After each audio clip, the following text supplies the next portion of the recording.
दोस्तों आखिरकार मेहनत रंग ले आई है।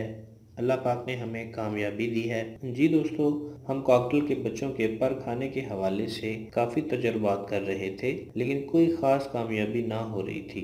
लेकिन हमने मेहनत जारी रखी और आखिरकार रब ताला ने हमें कामयाब किया है। दोस्तों, इससे पहले इसका कोई मकबूल इलाज मौजूद नहीं था। बड़े से बड़ा फार्मर भी कॉकटेल के इस रवैये से परेशान था। बच्चों के पर तो आ जाते थे, लेकिन 2 माह तक हम बच्चों को सेल नहीं कर सकते थे। हमने एक ऐसे जोड़े पे तजर्बा किया जो बहुत ज़्यादा बच्चों के पर नोचता था। दोस्तों, ये आदत जोड़ों में बाज़ दफ़ा किसी एक को होती है, यानी मेल नोचता होता है या फीमेल नोचती होती है। लेकिन जिस जोड़े पे हमने तजर्बा किया, ये दोनों ही पर खाते थे।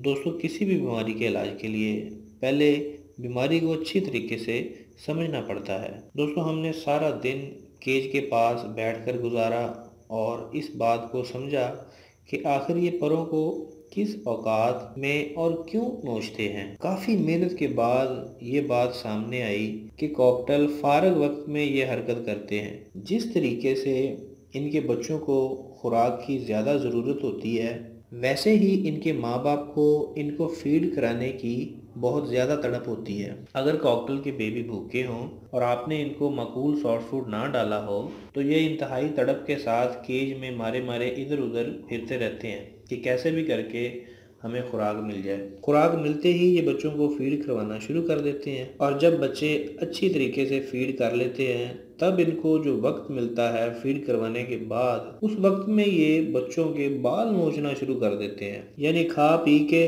फीड करवा के खुद भी खा लिया, फीड भी करवा दी, उसके बाद जनाब अब क्या करें, अब चलें बच्चों के बाल खाते हैं। जैसे कि खाने के बाद दांत साफ करता है, ऐसे ही ये इनके पर खाकर शायद, दोस्तों ये सिर्फ इनके लिए एक मशगला सा है। इनसे इनका कोई पेट नहीं भरता और ना ही इनको कोई खाने की भी इतनी कुछ ज़रूरत होती है। दोस्तों, हमने क्या किया, जब इन्होंने बच्चों को फीड करवा दी, तब हमने बॉक्स के मुंह के आगे एक जाली का टुकड़ा लगा दिया ताकि ये अंदर ना जा सकें। अब फीड तो इन्होंने करवा ही दी थी। तकरीबन 3 घंटे के बाद हमने दोबारा सॉफ्ट फूड डाला और जाली को हटा दिया। फिर ने दोबारा फीड करवाई और फिर हमने जाली लगाकर बॉक्स में जाने का रास्ता बंद कर दिया। ये अमल हमने 10 दिन जारी रखा और इन 10 दिनों में बच्चों की पिनें जिनको ये खा जाते थे, वो परों की शक्ल इख्तियार कर गई और इसके बाद कोई परेशानी ना रही। हमने जाली मुस्तकिल उतार दी। अब मामला बिल्कुल सेट हैं और उम्मीद है इस तरीके के बाद इन्हें इस बात का भी एहसास हो गया होगा कि हम गलती कर रहे थे और शायद दोबारा अब ऐसा ना करें।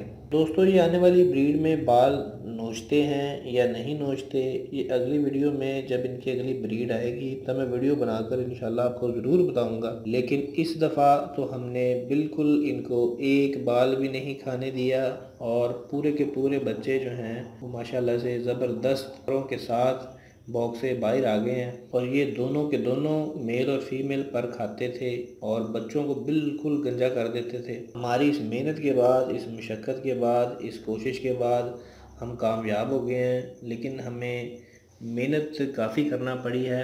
उम्मीद है कि नेक्स्ट ब्रीड में ये नहीं खाएंगे, क्योंकि इनको शायद एहसास हो गया है कि अब ऐसा नहीं करना चाहिए। ये जो हमें बॉक्स पर जाने पर पाबंदी लगाई गई थी, वो इसी वजह से थी। उम्मीद करते हैं नेक्स्ट ब्रीड में ये नहीं खाएंगे। वीडियो अच्छी लगे लाइक कीजिए, शेयर कीजिए, चैनल सब्सक्राइब कीजिए। मिलते हैं अगली वीडियो में, तब तक के लिए अल्लाह हाफ़िज़।